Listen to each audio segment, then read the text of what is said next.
जय हिंद दोस्तों। आज के इस वीडियो में हम आर्मी जीडी और ट्रेड्समैन का मॉडल पेपर जो कि पूरे 50 प्रश्नों का है वो सॉल्व करने वाले हैं। फ्रेंड्स, ये हमारा मॉडल पेपर थर्ड है। 2 पेपर हम ऑलरेडी सॉल्व कर चुके हैं, आप प्ले लिस्ट में जाके चेक कर सकते हैं।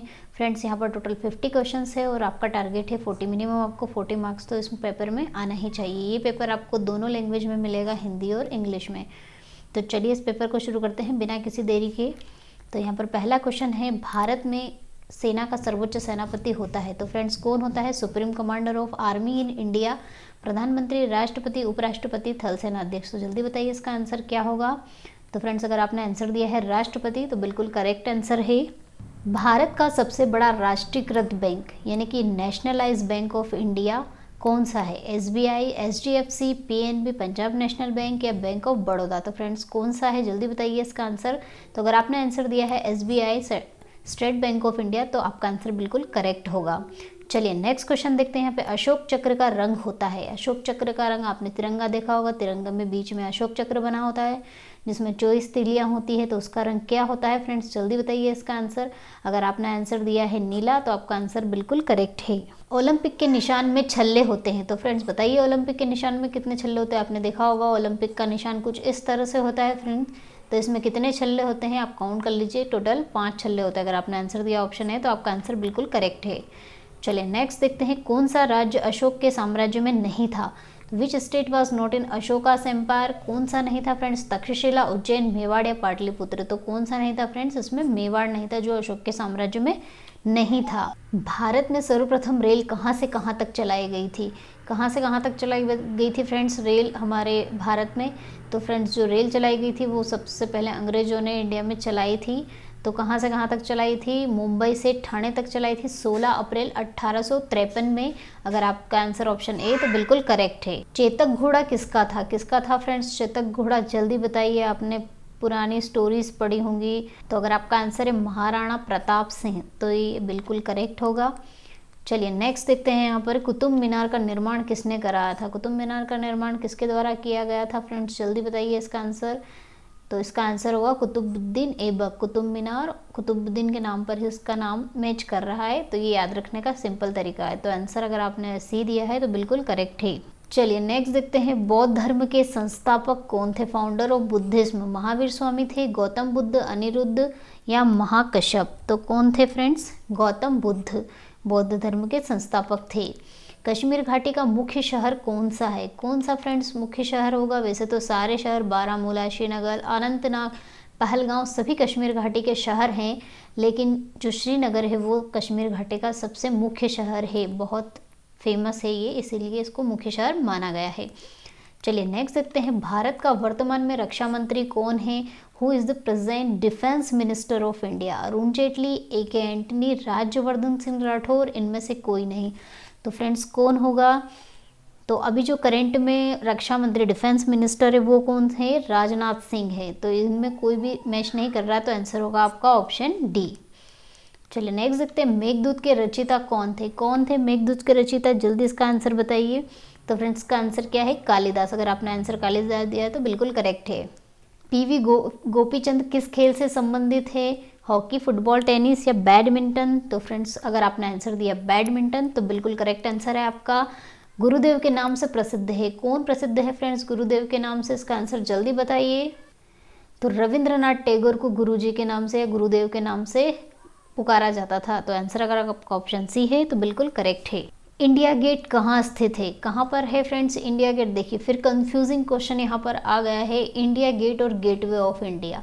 तो आपका अगर आंसर होगा दिल्ली तो बिल्कुल करेक्ट है। अगर आपने आंसर मुंबई दिया तो आपका गलत हो जाएगा, क्योंकि गेटवे ऑफ इंडिया मुंबई में है और इंडिया गेट कहाँ पर है? आपका दिल्ली में है। हीमोग्लोबिन का मुख्य घटक होता है। कौन सा मेन कंपोनेंट होता है हीमोग्लोबिन में? क्या पाया जाता है फ्रेंड्स? तो जल्दी इसका आंसर बताइए। तो अगर आपने आंसर दिया है आयरन तो बिल्कुल करेक्ट है। बीसीजी का टीका लगाया जाता है, तो किसके अगेंस्ट बीसीजी का वैक्सीनेशन किया जाता है? मलेरिया, डेंगू, क्षय या हैजा। तो फ्रेंड्स क्षय, जिसे क्षमा रोग या फिर ट्यूबरक्लोसिस या टीबी भी कहते हैं, इसके लिए बीसीजी का टीका लगाया जाता है। अगर आपने आंसर ऑप्शन सी दिया है तो बिल्कुल करेक्ट है। नमक का सूत्र होता है, तो फ्रेंड्स नमक का सूत्र क्या होता है? जल्दी इसका आंसर बताइए। ये होता है सोडियम क्लोराइड, ये होता है HCl ये होता है सल्फ्यूरिक अम्ल और ये पानी का सूत्र है, ये हाइड्रोक्लोरिक एसिड है। तो जल्दी बताइए क्या होगा आंसर। अगर आपने आंसर दिया ऑप्शन ए NaCl तो बिल्कुल करेक्ट है। सबसे गर्म ग्रह कौन सा है, हॉटेस्ट प्लानेट, तो बुध, शुक्र, शनि या मंगल। तो फ्रेंड्स आपको बुध और शुक्र के बीच में कंफ्यूज नहीं होना है। अगर आप सोचते होंगे कि जो बुध है वो सूर्य के सबसे पास में है, उसके बाद शुक्र आता है, तो ऐसा नहीं है, बुध को नहीं जबकि शुक्र को, इसका आंसर शुक्र है। शुक्र को माना गया है सबसे गर्म ग्रह, क्योंकि बुध को इसलिए नहीं माना गया है क्योंकि इसका जो एटमॉस्फेयर है वो सूर्य की ज़्यादा नज़दीक होने के कारण पूरा जल गया है, तो इसमें ना तो प्रवेश किया जा सकता है, इसीलिए इसको सबसे गर्म ग्रह नहीं माना गया है, शुक्र को माना गया है। सुबह अगर आपको कोई सा चमकीला तारा पूर्व दिशा की ओर दिखाई देता है तो वो भी शुक्र ग्रह होता है, क्यों, वो गर्म होता है और उसके कारण वो हमें दिखाई देता है, और शाम को भी शुक्र ग्रह दिखाई देता है। तो भोर का तारा किसे कहते हैं, तो उसका आंसर भी क्या होगा फ्रेंड, शुक्र को माना है। श्वसन में कौन सी गैस लेते हैं, तो कौन सी गैस लेते हैं, बहुत कॉमन क्वेश्चन है और सभी को पता भी होना चाहिए फ्रेंड्स। हम कौन सी गैस श्वसन में लेते हैं, ऑक्सीजन लेते हैं। अगर यहाँ पे पूछा होता है कि पौधे कौन सी गैस लेते हैं तो वो कार्बन डाइऑक्साइड हो जाता है, लेकिन यहाँ पर श्वसन पूछा है, रेस्पिरेशन हमारा पूछा है इंसानों का, तो वो ऑक्सीजन होगा, और कौन सी हम छोड़ते हैं तो कार्बन डाइऑक्साइड। विद्युत प्रतिरोधक का मात्रक होता है इलेक्ट्रिक रेजिस्टेंस, जिसने आपने क्वेश्चन देखे होंगे केमिस्ट्री में, R से डिनोट किया जाता है इसको। इसका जो मात्रक है वो क्या होता है फ्रेंड्स, ओम होता है। अगर आपने आंसर ओम दिया है तो बिल्कुल करेक्ट हो, जिसको इस तरह से डिनोट किया जाता है। निकल का रासायनिक संकेत क्या है, केमिकल सिंबल क्या है निकल के लिए, तो अगर आपका आंसर है Na तो बिल्कुल करेक्ट है। तंबाकू में मनुष्य को हानि पहुंचाने वाला पदार्थ कौन सा पदार्थ होता है, सब्सटेंस होता है तंबाकू में जो मनुष्य को हानि पहुंचाता है, तो कौन सा होता है फ्रेंड्स, निकोटिन। अगर आपका आंसर है तो बिल्कुल करेक्ट है। सोने का सूत्र होता है, कौन सा सूत्र होता है सोने का, या फिर फॉर्मूला बोल सकते हैं आप, उसका सिंबल बोल दो तो क्या होगा, AU। अगर आपने AU आंसर दिया है तो बिल्कुल करेक्ट है। IED का पूरा नाम क्या है, इसका फुल फॉर्म क्या है IED का, जल्दी बताइए इसका आंसर। अगर आपने आंसर इसका दिया है इम्प्रोवाइज्ड एक्सप्लोजिव डिवाइस तो बिल्कुल सही होगा आपका आंसर। संक्रमणीय रोग है यानी कि ट्रांसफरेबल डिसीज है, कौन सी है ट्रांसफरेबल डिसीज, इबोला, TB, हेप्टेसाइटिस या फिर ये सभी, तो फ्रेंड्स जल्दी बताइए इसका आंसर। अगर आपने आंसर इसका दिया है ये सभी तो बिल्कुल करेक्ट है, क्योंकि ये सारी जो बीमारियां हैं ट्रांसफरेबल डिसीज हैं। उड़ने वाला स्तनधारी है, अ फ्लाइंग मैमल कौन सा होगा, तेंदुआ। तेंदुआ तो उड़ता नहीं है, चमगादड़ उड़ता है, दरियाई घोड़ा भी नहीं उड़ता है, नेवला भी नहीं उड़ता है, तो आंसर क्या होगा फ्रेंड्स आपका चमगादड़। अगर आपने आंसर दिया तो बिल्कुल करेक्ट है। पानी के जहाज की गति को मापने की इकाई क्या है, what is the unit of measurement of the speed of a ship, जल्दी बताइए फ्रेंड्स इसका आंसर। तो इसकी क्या होगा आंसर, नॉट। अगर आपने नॉट आंसर दिया है तो बिल्कुल करेक्ट है। चलिए नेक्स्ट क्वेश्चन देखते हैं। सौर जल गीजर किस दिन पानी गर्म नहीं करता है, किस दिन ये पानी गर्म नहीं करेगा, कोहरा ज़्यादा होने पर, घने बादलों का ज़्यादा समय तक रहने पर, कई दिनों तक वर्षा होने पर। तो फ्रेंड्स आंसर होगा आपका क्या, जल्दी बताइए इसका आंसर। अगर आपने दिया है B और C तो बिल्कुल करेक्ट है, यहाँ पे B और C आएगा, क्योंकि बादल होने के कारण ही सूर्य की जो रोशनी है वो सौर जल गीजर तक नहीं पहुंच पाती है और वो पानी गर्म नहीं करता है। तो आंसर होगा आपका B और C दोनों, यानी कि ऑप्शन D। अगर आपने आंसर टिक किया है तो बिल्कुल करेक्ट है। चलिए नेक्स्ट क्वेश्चन देखते हैं। यहाँ पर यूरेनियम में न्यूट्रॉनों की संख्या आपको बतानी है। तो फ्रेंड्स जब भी इस तरह से कुछ दिया जाए आपको फॉर्मूला, जहाँ पर ऊपर भी नंबर लिखे हो और बेस में भी नंबर लिखे हो, और आपसे न्यूट्रॉन और प्रोटॉनों की संख्या कुछ भी पूछा जाए तो आपको किस तरह से करना है फ्रेंड्स। जो ऊपर नंबर लिखे होते हैं, जैसे यहाँ पे 235 लिखे हैं, तो ये क्या होते हैं, नंबर ऑफ प्रोटॉन्स और न्यूट्रॉन इन दोनों का सम होता है, और जो बेस में नंबर लिखा होता है वो होता है नंबर ऑफ प्रोटॉन्स होते हैं। तो फ्रेंड्स अगर आप इसमें से इसको माइनस कर दोगे तो क्या आ जाएगा आपका, नंबर ऑफ न्यूट्रॉन्स आ जाएगा। यहाँ से देखो P से P कैंसिल हो जाएगा, यहाँ पे बचेंगे नंबर ऑफ न्यूट्रॉन्स। तो 235 में से 92 अगर आप माइनस करेंगे तो कितना आएगा, 5 - 2 3, और ये हो जाएगा 114। ठीक है, तो कितना होगा 143। आंसर होगा आपका ऑप्शन D। तो चलिए फ्रेंड्स यहाँ से हमारा मैथ्स का पोर्शन शुरू होता है। तो मैथ्स का क्वेश्चन हम देख लेते हैं क्या दिया है। यहाँ पर मल्टीप्लिकेशन करना है डेसिमल नंबर का, डेसिमल है और एक सिंपल नंबर है। तो सबसे पहले तो नंबर का मल्टीप्लाई कर लेते हैं हम। तो 3 2 6 होता है, ठीक है, और ये एक 0 है तो एक 0 यहाँ लगा दिया, और इसके बाद कोई नंबर कोई 0 नहीं है। और पॉइंट कहाँ लगा है, 2 नंबर के जस्ट पहले लगा, तो ये 2 नंबर के पहले हम पॉइंट लगा देंगे। तो आंसर क्या होगा फ्रेंड्स 0.6, या फिर इसको 0.60 बोल दो, दोनों सेम होंगे। तो अगर आपका आंसर ऑप्शन ए है तो बिल्कुल करेक्ट है। चलिए सेकंड क्वेश्चन देखते हैं। यहाँ पर 15 मिनट 1 घंटे का कितना प्रतिशत होता है। तो फ्रेंड्स जिस तरह से इन्होंने बोला हम उस तरह से लिख लेते हैं। 15 मिनट 1 घंटे का कितना प्रतिशत होता है। ये जैसा इन्होंने कहा वैसा हमने लिखा है, तो ये 15 मिनट है, ठीक है, लिख लिया।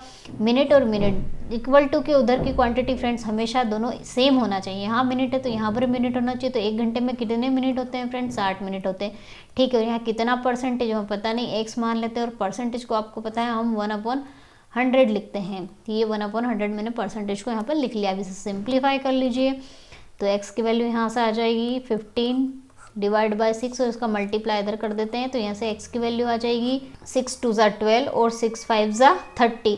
तो x की वैल्यू फ्रेंड्स कितनी मिली यहाँ पर 25। अगर आपका आंसर ऑप्शन ए है तो बिल्कुल करेक्ट है। फ्रेंड्स यहाँ पर नेक्स्ट क्वेश्चन है 999 का आपको स्क्वायर फाइंड आउट करना है। तो फ्रेंड्स इस तरह से जब भी क्वेश्चन आपको 999 में दिए जाएँ तो ये नियर अबाउट किसके 1000 या 100 ऐसे के नियर अबाउट होते। तो जो 999 वो किसके आसपास है फ्रेंड्स, 1000 के। तो हम क्या लिख सकते हैं, इसको 1000 -1 करके इसका होल स्क्वायर कर सकते हैं, ठीक है। तो यहाँ पर आप a square minus b square का फॉर्मूला पुटअप कर दीजिए, तो क्या हो जाएगा, a का स्क्वायर प्लस b का square minus 2a into b, ठीक है, इस तरह से हो जाएगा। चलिए इसे सिंप्लीफाई कर लेते हैं। ये कितना हो जाएगा, 6 हो जाएगा, 6 0 आएगी यहाँ पर, +1 माइनस का 2000, इसमें से आप 2000 को माइनस कर दीजिए। यहाँ मैं कर लेती हूँ इसको माइनस 0 0 0, 10 - 2 8, 10 - 1 9, 10 - 1 9, और एक +1 इसमें हो जाएगा, तो 998001 आपका आंसर आएगा। तो क्या होगा, आंसर बी। अगर आपका आंसर बी है तो बिल्कुल करेक्ट है। दिए गए विकल्पों में 4 अंकों की सबसे छोटी संख्या बताइए जो कि 4 से भाज्य है, डिविजिबल है, जो 4 से डिवाइड हो जाती है। तो फ्रेंड्स 4 अंकों की जो सबसे छोटी संख्या होती है वो तो ये होती है। अगर हम इसे चेक करें कि चलिए चेक कर लेते हैं कि 4 से डिविजिबल है या नहीं है, तो 4 से इसको डिवाइड कर लेते हैं। तो 4 2 ज़ा 8 और 4 5 ज़ा 20, और ये 0, तो ये तो डिविजिबल हो रही है। उसका मतलब ये कि जो सबसे छोटी संख्या होगी 4 नंबर की, वो 4 से डिविजिबल होगी, वो क्या होगी, 1000 होगी। तो आंसर क्या होगा, ऑप्शन ए। अगर आपने आंसर ए टिक किया तो आपका बिल्कुल करेक्ट आंसर है। चलिए नेक्स्ट यहाँ पर देख लेते हैं क्या कहा गया है।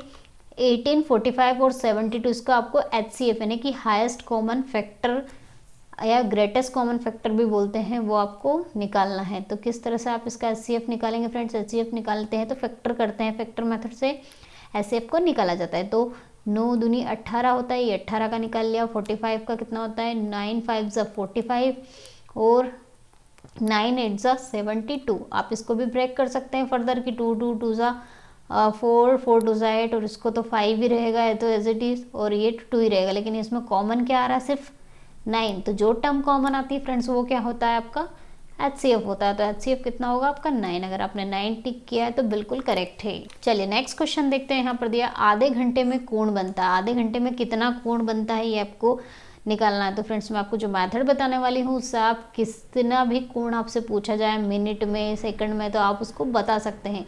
तो फ्रेंड्स आपने देखा होगा कि जब घड़ी का एक चक्कर पूरा कर लेता है, या एक चक्कर पूरा करने में कितने 12 घंटे हो जाते हैं। तो 12 घंटे में कितना एंगल बना है, ये जो टोटल एंगल बनता है ये कितना होता है, 360 का होता है। देखिए ये 90 होता है, फिर उसके बाद ये ऐड हो जाएगा 90, फिर ये 90, ये 90, ये पूरा 180 होता है हाफ सर्कल का, और कंप्लीट सर्कल का कितना होता है 360।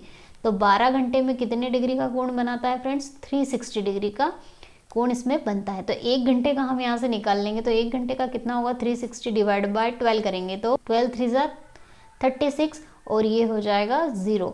यानी 1 घंटे में कितने डिग्री का कोण बनता है, 30 डिग्री का। तो इन्होंने कितना पूछा है फ्रेंड्स, अब जो भी आप 1 घंटे का आपने यहाँ निकाल लिया है, अब जो भी उन्होंने क्वेश्चन में पूछा उसका आप आंसर दे सकते हैं। तो यहाँ पे हाफ एन आवर पूछा है, यानी कि आधे घंटा। आधा घंटा यानी कि इसका हाफ करेंगे तो कितना होगा, 15 डिग्री का कोण बनेगा। तो आंसर क्या होगा आपका, ऑप्शन सी। अगर आपने ऑप्शन सी टिक किया है तो बिल्कुल करेक्ट है। चलिए नेक्स्ट क्वेश्चन देखते हैं। चतुर्भुज के चारों कोणों का योग कितना होता है। तो फ्रेंड्स सभी को पता है जो चतुर्भुज होते हैं उनके जो चारों एंगल होते हैं ये इनका कितना सम होता है, 360 डिग्री होता है। जिस तरह से ट्रायंगल के तीनों एंगल का जो सम होता है वो 180 होता है, इस तरह से चतुर्भुज के चारों कोणों का योग कितना होता है, 360 होता है। अगर आपने आंसर बी दिया है तो बिल्कुल करेक्ट है। चलिए नेक्स्ट क्वेश्चन यहाँ पर देखते हैं। 4500 का 30%। चलिए लिख लेते हैं, इसका 30% को डिवाइड में 100 कर लेते हैं, ऐसा लिखा जाता है 280। यहाँ पर इसका 25% निकालना है और इसको सिंप्लीफाई करना है और वैल्यू आपको बतानी है। तो चलिए इसको सिंप्लीफाई कर लेते हैं।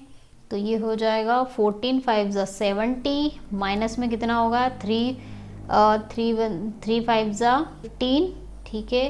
और 3 4 जा 12 और एक कितना होगा यहाँ पे 13, 1350 माइनस 70, इसमें से माइनस कर लेते हैं। चलिए 7 8 9 10 11 12 13 14 15 8 बचेगा यहाँ पर। अगेन इसको देते हैं तो -1 हो जाएगा तो 12 यानी कि 1280। अगर आपका आंसर ऑप्शन डी है तो बिल्कुल करेक्ट है। चलिए नेक्स्ट क्वेश्चन देखते हैं। 15 टोकरी 45 दिन में बनाते हैं तो 110 टोकरी बनाने के लिए कितने दिन लगेंगे। ये क्वेश्चन भी, इस टाइप के क्वेश्चन भी बहुत पूछे जाते हैं फ्रेंड्स। तो आपको क्या करना रहता है, एक टोकरी का निकालना होता है। तो एक टोकरी का 15 टोकरी कितने दिन में बनाते हैं 45 दिन में। तो एक टोकरी कितने दिन में बनाएंगे, 45 को 15 से डिवाइड कर दीजिए, 15 या 45 यानी कि 3 दिन एक टोकरी बनाने में लगते हैं। तो 110 टोकरी बनाने के लिए कितने लगेंगे, तो उसमें 110 का आप मल्टीप्लाई कर देंगे तो 3 1 जा 3 3 1 जा 3 यानी कि 330। ऑप्शन सी अगर आपका आंसर है तो बिल्कुल करेक्ट है। चलिए नेक्स्ट देखते हैं। 1200 का 12% आपको निकालना है। बहुत इजी है, अगर सॉल्व भी नहीं करेंगे तो भी चल जाएगा। कैसे, 1200 का 12% कितना होगा, 12 का 12 में गुणा कर दीजिए, 144 आ जाएगा। आंसर बी अगर आपका है तो बिल्कुल करेक्ट है। बिना सॉल्व करे भी आप इसका आंसर दे सकते हैं। चलिए नेक्स्ट क्वेश्चन यहाँ पे दिया है। 3000 रुपये की राशि को साधारण ब्याज की 5% की दर से 2000 वर्ष का, 3000 की राशि आपको दे के रखी है और साधारण ब्याज की जो दर है वो 5% है और समय आपको 2 वर्ष दिया है। साधारण ब्याज पूछा गया है। तो साधारण ब्याज यानी कि सिंपल इंटरेस्ट जो होता है उसका फॉर्मूला क्या होता है, P into r into t divide by 100। ठीक है, तो यहाँ पे वैल्यू पुटअप कर देते हैं। 3000 यहाँ पे प्रिंसिपल यानी कि राशि दे के रखी है, रेट आपको 5% दिया है, टाइम आपको 2 वर्ष दिया है। चलिए और सिंप्लीफाई कर लेते हैं। 5 2 जा 10 और ये हो जाएगा 300। तो आंसर क्या हुआ आपका, ऑप्शन सी। अगर आपने आंसर टिक किया तो बिल्कुल करेक्ट है आपका आंसर। चलिए नेक्स्ट देखते हैं। एक स्कूल की परेड में लड़के और लड़कियों की संख्या का अनुपात जो दे के रखा है वो 9:7 है तथा लड़के और लड़कियों की कुल संख्या इतनी दे के रखी है। तो लड़कियों की संख्या आपको बतानी है।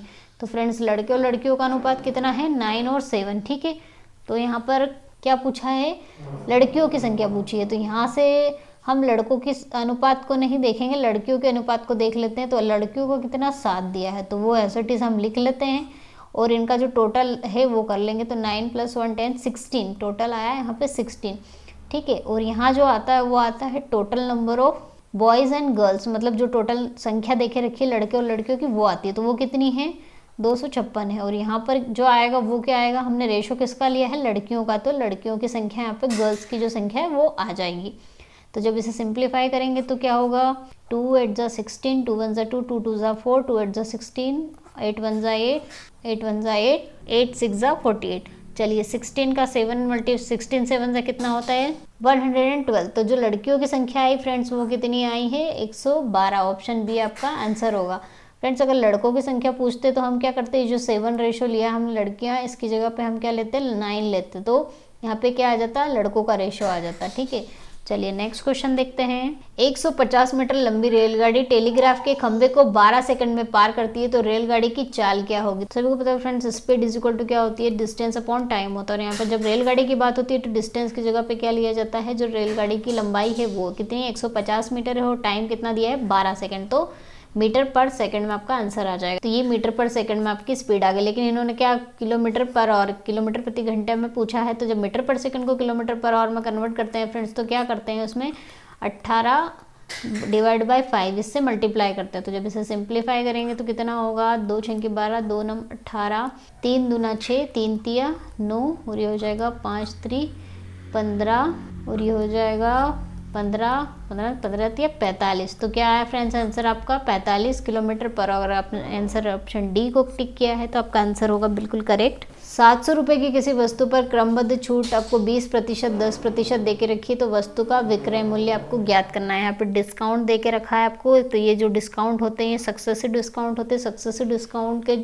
में जो सेलिंग प्राइस निकलती है उसका फॉर्मूला होता है कि जो भी आपकी मार्क प्राइस है मल्टीप्लाई में जो सक्सेसिव डिस्काउंट है। तो यहाँ पे सेलिंग प्राइस ये दे के रखी है, मार्क प्राइस इन्होंने 700 रुपये दे के रखी है। और सक्सेसिव डिस्काउंट को किस तरह से सॉल्व करेंगे, 1 - 20 divide by 100 into 1 - 10 divide by 100। इस तरह से सक्सेसिव डिस्काउंट को लिया जाता है। एक अगर यहाँ पे नॉर्मल डिस्काउंट दिया होता तो हम सक्सेसिव डिस्काउंट की जगह सिर्फ डिस्काउंट ही लेते और डिस्काउंट करके ये फॉर्मूला होता है सिंपल सेलिंग प्राइस का। लेकिन यहाँ पे सक्सेसिव डिस्काउंट दिए हैं तो उनको इस तरह से लिखेंगे 1 माइनस करके।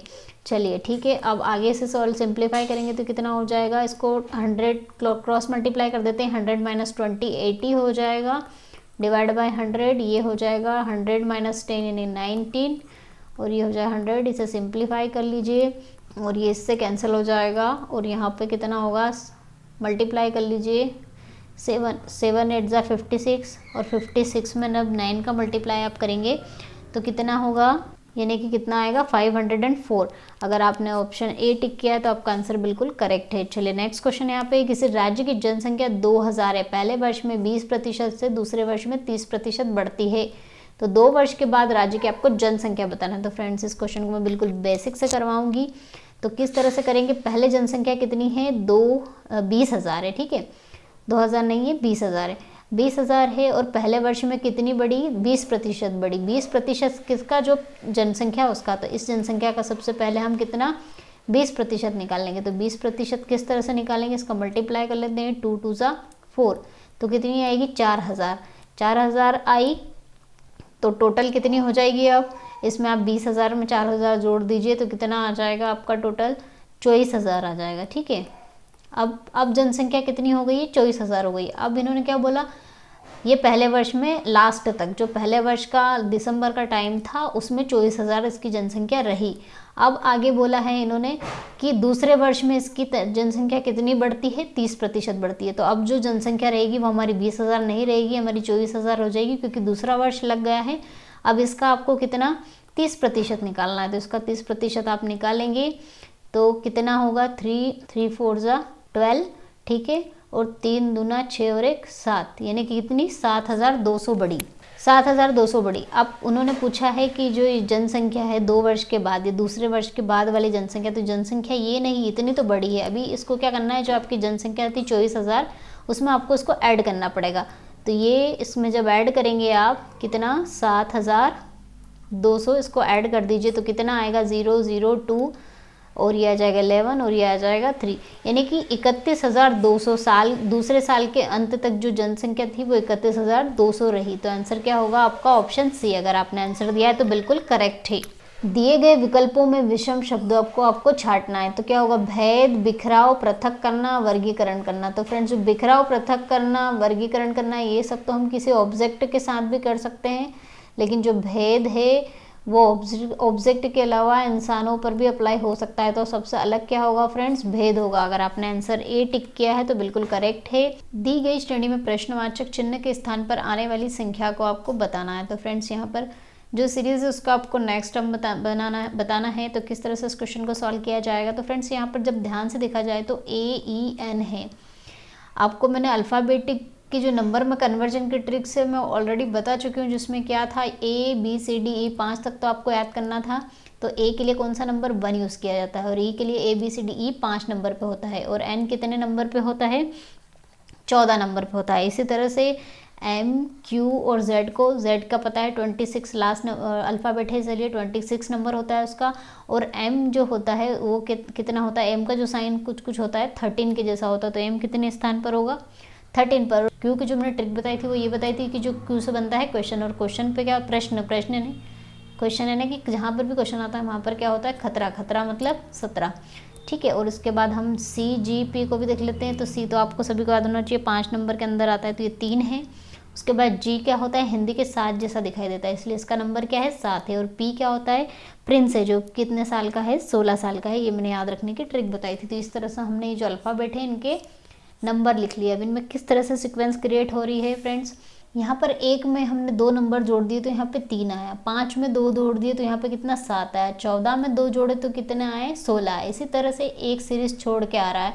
इसी तरह से आप 13 में अगर 2 नंबर जोड़ दोगे तो कितना आएगा 15 आएगा। 17 में 2 जोड़ दोगे तो 17 18 19, और 26 में अगर 2 जोड़ोगे तो 27 28। लेकिन 28 अल्फ़ाबेट में तो सिर्फ 26 ही नंबर होते हैं, 26 ही अल्फ़ाबेट होते हैं। तो आपको क्या करना है, वापस से रिवर्स करना है। तो कितना होगा, 2 नंबर आ जाएगा इसका, 26 27 28। 26 पे Z होता है, और अगर इसका 27 करने जाओगे तो 27 पे रिवर्स A से फिर से शुरू हो जाएगा, और 28 पे कितना आएगा, फिर से आपका B आएगा। तो यहाँ पर कितना आएगा, ये तो टोटल कितना हो जाएगा 26 + 2, यानी कि 2 किसका नंबर है, बी का, तो यहाँ पर आ जाएगा बी। और 19 के लिए जो मैंने ट्रिक बताई थी फ्रेंड्स, वो क्या बताई थी, 19 के लिए जो ट्रिक थी, आपको 18 के साथ वाला नंबर याद रखना पड़ेगा। 18 क्या था कि जो राजीव गांधी थी उन्होंने वोट की उम्र कितनी कर दी थी, 18 साल कर दी थी। जो आर के बाद कितना आता है, एस, तो आर और एस को एक साथ याद रख के आप 19 याद रख सकते हैं। तो 19 के लिए कितना, एस आएगा, और 15 के लिए क्या आएगा फ्रेंड्स, ओ आएगा। तो इस तरह से आपका जो आंसर होगा वो क्या होगा, ओ एस बी ऑप्शन है। अगर आपने टिक किया तो आपका आंसर बिल्कुल करेक्ट होगा। एक निश्चित कोड भाषा में अप्रोच को इस तरह से लिखा जाता है, तो उसी कोड भाषा में रेस्ट्रिक्ट को किस प्रकार से लिखा जाएगा। तो यहाँ किस तरह से इसकी कोडिंग की गई, अगर ध्यान से देखा जाए तो अप्रोच को किस तरह से लिखा है फ्रेंड्स, इन्होंने देखिए यहाँ पीछे से इन्होंने रिवर्स करके आगे लिख दिया है। तो C H as it is लिखा, ओ ए को एज इट इज़ लिख दिया, पी आर को भी एज इट इज़ लिख दिया, और ए पी को भी एज इट इज़ लिख दिया। मतलब पीछे से आपको जो सीरीज़ है वो स्टार्ट करनी है और आगे से लिखते जाना है। इसी तरह से रेस्ट्रिक्ट को हम किस तरह से लिखेंगे, तो सबसे पहले सी टी को एज इट इज़ लिख देंगे, फिर आर आई को, और फिर एस टी को, और आर ई को एज इट इज़ लिख देंगे। ठीक है, तो आंसर क्या होगा आपका, C T R I S T R ई।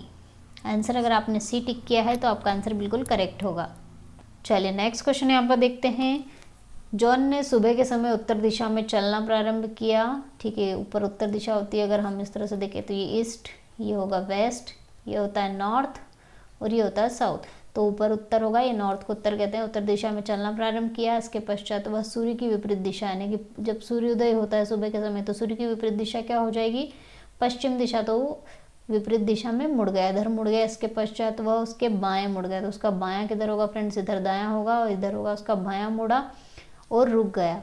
अब उसका मुख किस दिशा में है, तो बाएं मुड़ने के बाद फ्रेंड्स वो रुका है, तो उसका मुख कहाँ है, नीचे की तरफ है। नीचे कौन सी दिशा होगी फ्रेंड्स, दक्षिण दिशा। अगर आपने आंसर डी टिक किया है तो आपका आंसर बिल्कुल करेक्ट है। चलिए नेक्स्ट क्वेश्चन यहाँ पे देखते हैं। दिए गए अक्षरों से ना बनाए जा सकने वाले शब्द को आपको चुनना है। तो सेग्रेगेशन एक आपको वर्ड दिया है, इस वर्ड से आपको कौन से वर्ड नहीं बनाए जा सकते वो चूज करना है। तो पहले को चेक कर लेते हैं, तो क्या है, ई ए जी, ई भी यहाँ पर अवेलेबल है, ए भी है, जी है, ई भी है और आर है, तो ये तो बन रहा है, तो ये आंसर आपका नहीं होगा। एस ई ए को ट्राई करते हैं, एस अवेलेबल है इसमें, ई भी है और ए भी है, ये भी बन रहा है। गेट को ट्राई करते हैं, जी है, ए भी है और टी भी है और ई भी है, ये भी बन रहा है। नेशन को ट्राई करते हैं, एन, एन है, ठीक है, ए भी है, टी भी है, आई भी है, ओ भी है, और एक और एन है क्या इसमें, क्या दो एन है इसमें, पूरे इसमें सिर्फ एक ही एन है। तो क्या ये शब्द इससे बन रहा है, नहीं बन रहा है। तो आंसर क्या होगा आपका, ऑप्शन डी। अगर आपने ऑप्शन डी टिक किया तो आपका आंसर बिल्कुल करेक्ट है। तो फ्रेंड्स यहाँ पर जो हमारा मॉडल पेपर 3 है वो कंप्लीट होता है। अगर आपको वीडियो पसंद आया हो तो लाइक कीजिए और चैनल को सब्सक्राइब कर लीजिए, ताकि आने वाले मॉडल्स के नोटिफिकेशन भी आपको मिल सके। जय हिंद, जय भारत।